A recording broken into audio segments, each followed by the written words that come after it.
Bonjour, mon nom est Félix Delagrave, aussi connu sous le nom de Guerra, et je vais être le nouveau head coach pour Watt. Je suis originaire de Trois-Rivières au Québec, donc oui, je suis effectivement québécois. Mais je pense même être le seul coach québécois à, à travailler dans une équipe européenne à l'heure actuelle. Donc oui, je viens de Trois-Rivières entre Montréal et Québec. Ça fait à peu près une... Oh Seigneur, ça fait à peu près entre 8 et 9 ans que je fais de l'e-sport. J'ai fait un peu de tout. J'ai été joueur, j'ai été manager, coach, directeur général. J'ai fait du business, j'ai fait du partnership, j'ai eu ma propre organisation pendant un certain moment. Euh, j'ai vraiment fait le tour de tout. Je suis vraiment passionné du sport, de la communauté, de tout. J'ai eu la chance de travailler sur plusieurs jeux avant de switch à coacher. J'ai fait du Valorant, j'ai fait du Rocket League, j'ai fait du Rainbow Six aussi, CSGO, bref, name it. Mais League of Legends a toujours été mon bébé, on va dire. Je joue à League depuis la saison 2. J'avais joué un peu saison 1, mais j'avais 11 ans quand j'ai commencé à jouer. Donc j'étais vraiment plus jeune. Le jeu m'attirait pas vraiment et ça m'a vraiment attiré plus saison 2, saison 3, quand j'ai commencé à connaître un peu plus l'e-sport. J'ai commencé la compétition sur League of Legends en 2016. Ça m'a pris quand même un peu de temps. Euh, j'ai été dans deux trois équipes. Après, j'ai tout de suite fait un manager parce que j'avais clairement pas le talent individuel pour être pro éventuellement. Mais j'étais quelqu'un qui avait des très bons skills en termes de management et parler avec les gens, etc. J'étais quelqu'un de très social. Donc, je suis sur management. Et après ça, j'ai branché out sur d'autres jeux. Et je suis revenu dernièrement me focus sur League of Legends. Parce que beaucoup de gens m'avaient. De base, j'allais totalement disparaître de l'esport. J'étais en mode fuck this. Ça faisait des années que je m'investissais corps et âme à essayer de faire des projets marcher et que ça marchait pas tellement. Donc, j'ai décidé d'arrêter. C'est des amis qui, en parlant dans des calls Discord et tout, qui ont dit big. En vrai, t'aurais été quelqu'un qui était vraiment bon en coaching. Et bah ça m'a après quelques temps ils m'ont un peu convaincu et j'ai décidé de me lancer dans le coaching. Ça va faire à peu près 8 9 mois maintenant. Est-ce que je connaissais les Elite Series avant?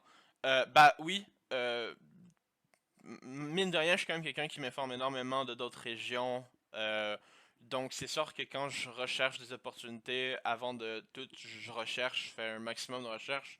Et je savais comment fonctionnait le système des URL, je connaissais à peu près toutes les URL par cœur.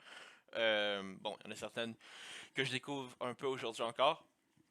C'est pas toutes par nom, mais tu sais, je savais qu'il y avait la Ligue Benelux, je savais qu'il y avait les ligues polonaises, etc. Donc non, j'étais pas complètement dans l'inconnu. C'est sûr que je connaissais personne, honnêtement.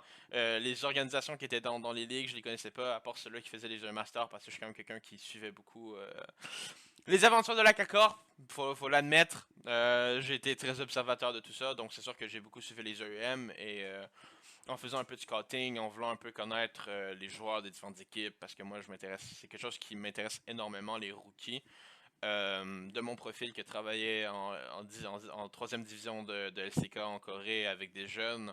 Euh, En tant que directeur général, c'est quelque chose qui me touche énormément. Donc, c'est sûr que pour moi, les ERL, c'est une ligue qui est très intéressante, un peu comme les NA Challenger. Je suis pas quelqu'un, je regarde un peu des LEC de LCK et tout, mais je suis quelqu'un qui aime regarder un peu les pépites, you know. Je suis quelqu'un qui aime beaucoup ça, voir dans l'avenir du sport. Donc, c'est là que ça m'a intéressé. Moi, je coachais du collégial je pense que j'ai commencé les démarches en avril-mai. Je coachais encore du collégial, on était en fin de saison, début des playoffs. Et je me cherchais quelque chose pour l'été qui était un peu différent parce que bah, l'année est en train de finir. Donc du moment que nos playoffs étaient finis avec mon équipe collégiale en Amérique du Nord, c'était fini. J'allais avoir pas d'opportunité pendant tout l'été. Et je m'étais dit, tiens, je vais envoyer des emails, remplir des formulaires, un peu, contacter un peu plein de personnes un peu random et je suis tombé sur un poste de la Watt qui cherchait un head coach. J'ai appliqué vraiment en mode blind, je m'attendais pas vraiment à grand chose. Je me disais, bon, si ça marche, ça marche. Si ça marche pas, bah, au pire l'année prochaine, je pourrais peut-être me trouver une opportunité dans un autre collège. Donc, je recherchais aussi en collégial. Et bon, ils ont pas été très. Je veux dire de quoi, les owners et les élèves, ils ont pas été très subtils. Première chose qu'ils font, ils me follow sur Twitter. Les élèves m'envoient un DM. Oui, je me souviens plus trop. Bah, je pense que c'est même moi qui ai pris le premier move parce que bon, j'étais pas stupide. Je me disais bien que il me followait pas juste pour me faire plaisir et me flatter l'ego. C'est qu'ils étaient vraiment intéressés par moi. Donc moi j'ai pris les devants, été très proactif sur la question. J'ai été directement leur parler, commencer les discussions et montrer vraiment que j'étais motivé par le projet. Parce que mine de rien, avant d'appliquer, j'avais quand même fait un peu de recherche, voir dans quoi je m'embarquais. Et je trouvais que c'était un projet qui allait vraiment aller me challenger en tant que coach, malgré que j'étais quand même quelqu'un de nouveau et qui avait peut-être pas l'expérience pour travailler en division 1 européenne, parce qu'il faut pas se le mentir, c'est pas le niveau collégial nord-américain par rapport à une ERL, même une ERL 3, c'est vraiment différent. Il y a vraiment une énorme coche de niveau qui monte. Donc, je m'étais dit, bon, si ça marche, ça marche. Finalement, bon, les choses se sont bien passées, j'ai eu la position, mais en gros, oui, je savais à peu près dans quoi je m'embarquais avant de me lancer. Qu'est-ce que ça représente pour moi? En vérité, c'est un peu compliqué. Bah, pour moi, c'est que, honnêtement parlant, en termes d'opportunités qu'on a en Amérique du Nord en tant que coach, il n'y en a pas tellement. Euh, si j'y vais vraiment, parce que je ne vais pas trop rentrer dans les détails d'aller dans les débats de comment ça se passe en NA en ce moment, mais c'est extrêmement compliqué en général d'avoir du taf dans l'e-sport en Amérique du Nord en ce moment.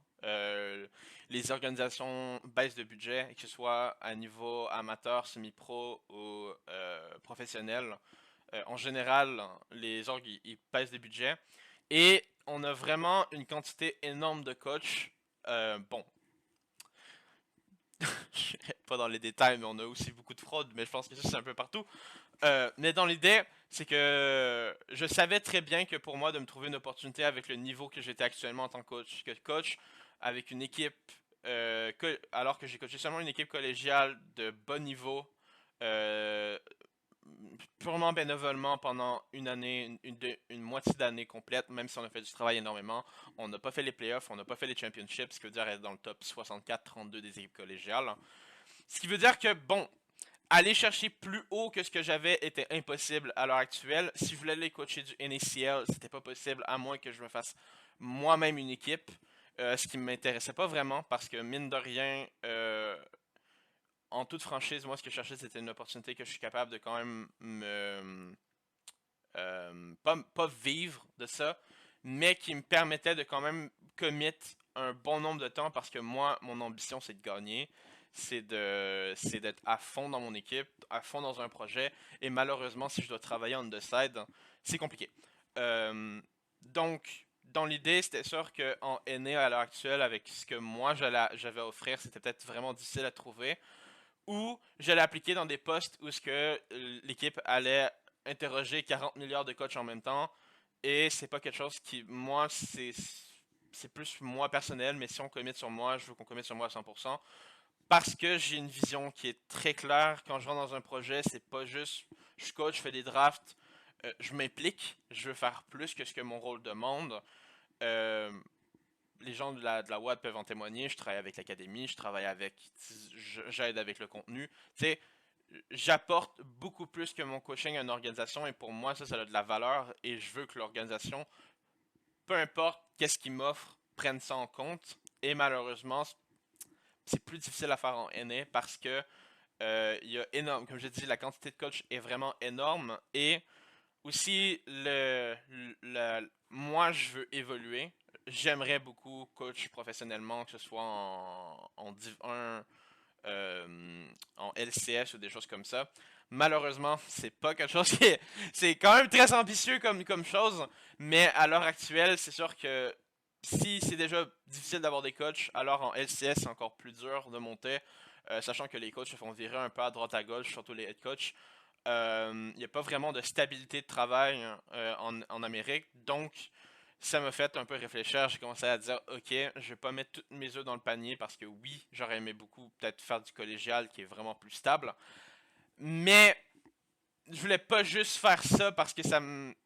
Bref, c'était pas forcément le niveau à laquelle j'aspire de travailler, même s'il y a des équipes collégiales qui ont des anciens joueurs LCS et que c'est quand même très intéressant.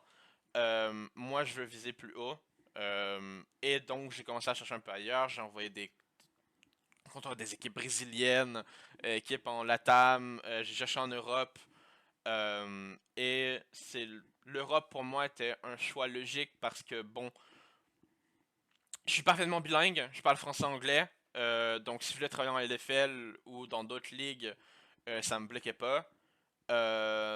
J'étais quand même je connais quand même très bien le circuit, même si je connais pas nécessairement les joueurs parce que je suis relativement nouveau dans la région. Et je savais que j'avais quelque chose à apporter de mon expérience que j'ai eu en Corée, en NA, ce qui vient avec un réseau de contacts que j'ai avec des gens en Corée et des choses comme ça, que je sais que des organisations en Europe pourraient être intéressées à avoir. Donc, je savais que j'étais capable de me trouver des bonnes opportunités ici. Et franchement, le niveau de jeu, même si c'est des ORL 1 mineurs que j'allais principalement peut-être avoir des offres pour le moment, je savais que j'allais avoir quelque chose d'intéressant et que j'allais pouvoir apprendre, progresser en tant que coach et éventuellement peut-être faire les EU Masters. Et je savais que si je faisais les EU Masters, bah, pour un coach qui ça fait seulement 8 mois qu'il coach, bah, c'est quelque chose de très intéressant, quoi. Mes ambitions pour le summer, bah, en fait, ambition personnelle, bah, c'est de progresser en tant que coach, c'est d'apprendre, m'adapter. Mine de rien, j'arrive de coacher du collégial en aîné de l'amateur, donc c'est vraiment pas le même, c'est pas vraiment le même rythme de travail, les enjeux sont pas les mêmes. La pression se fait ressentir énormément parce que, mine de rien, j'ai une organisation qui compte sur moi pour faire le travail, mais j'ai aussi des joueurs qui comptent sur moi pour fournir et leur apporter le soutien, les outils qu'ils ont besoin pour performer, mais aussi, vu qu'on travaille avec des rookies et des joueurs qui sont Div 1 URL, donc ils sont en voie vers la LEC, mon objectif est aussi de pouvoir leur permettre de briller et de se faire voir par des scouts ou par des équipes, parce que je crois qu'on a des joueurs qui ont énormément de potentiel sur le long terme, que ce soit dans l'académie ou dans le main roster. Principalement dans le main roster parce que c'est l'équipe avec laquelle que je travaille, c'est mes bébés. Mais dans l'idée, c'est de leur donner leurs outils si jamais ils montent dans des ERL majeurs ou vont à LEC éventuellement. Je veux qu'ils aient les outils pour être prêts et qu'ils soient prêts tout simplement. Maintenant, sportivement parlant, c'est sûr que bon, faire les playoffs, ce serait intéressant. Mais plus réalistiquement parlant, moi, ma mission, ça a été d'éviter les relégations à l'organisation, numéro un, faire les playoffs, numéro 2, et numéro 3 faire les EU Masters, ça serait le bonus. Euh, je vais pas dire qu'on a un roster. Je suis confiant que mon roster peut aller en EU Master, ça c'est sûr, si on travaille fort. Mais de là à dire qu'on va le faire, on va y aller étape par étape. On est confiant dans nos choses, mais il faut rester réaliste. Notre équipe a fini 11e. Non, pas 11e, 7e au spring. On va commencer par faire 5-6e, se garantir de rester dans la ligue et faire les playoffs et après on regardera pour les Holy Masters. Hein. Genre c'est une étape à la fois. On y va au jour le jour. On est confiant. Je suis confiant en mes joueurs. Je suis confiant en mon coaching. Je suis confiant en mon ownership qui sont là pour nous soutenir et aux fans aussi que j'ai vraiment hâte de découvrir de la Watt. Ce que je peux vous garantir, c'est qu'on a vraiment des belles choses à vous réserver en surprise. Je veux pas overhype non plus le truc. Je sais qu'en voyant les joueurs sur papier, ça peut être très intéressant et ce l'est intéressant après avoir travaillé avec tout le monde. On a vraiment du plaisir et ils ont vraiment la dalle hein, de gagner. Mais je veux quand même rassurer les fans et pas aller en pente et leur promettre l'Himalaya et l'Everest. On n'est pas, on y va au jour le jour, étape par étape, victoire après victoire, défaite après défaite, si ça arrive. Et l'objectif est les playoffs. On reste sur notre pente et après on regardera pour les EU Masters. Mais let us cook. We're cooking. Ok, je vous dis, on va surprendre des gens, je pense. On va clairement surprendre le reste de la ligue, mais on reste humble avec nous-mêmes et just watch us. Bon, pour les fans, 3 choses. Premièrement, faites du bruit, ok? On veut vous voir sur les médias sociaux, envoyer maximum de force aux joueurs. Rendez-vous 4 juin. Encore une fois, le chat, what win? Je veux que vous éteigniez les autres communautés, ok? Bon, bien sûr dans le respect, ok? Sinon Lucas, il est déjà dans mes oreilles en train de m'engueuler. Mais éteignez, montrez que vous êtes présent sans forcément insulter les autres, bien sûr, hein? Restez dans le civil, comme on dit. Mais on veut que vous soyez présent, montrez c'est qui la Watt, hein? Genre, présence. Et troisième chose, bah regardez-nous, tout simplement. Faites-nous confiance, on est en train de préparer des dingueries pour la saison. On va vous mettre vraiment, vraiment bien. Faites juste vous asseoir dans votre canapé, spammez dans le chat, faites des copy pasta, likez, faites des tweets, etc. Nous, on s'occupe du reste. On va vous mettre très très bien. Maintenant, pour les équipes de la ligue, bah bonne chance. Tout simplement, bonne chance. Ils savent pas ce qui leur arrive dessus, hein. Donc, ouais, bonne chance.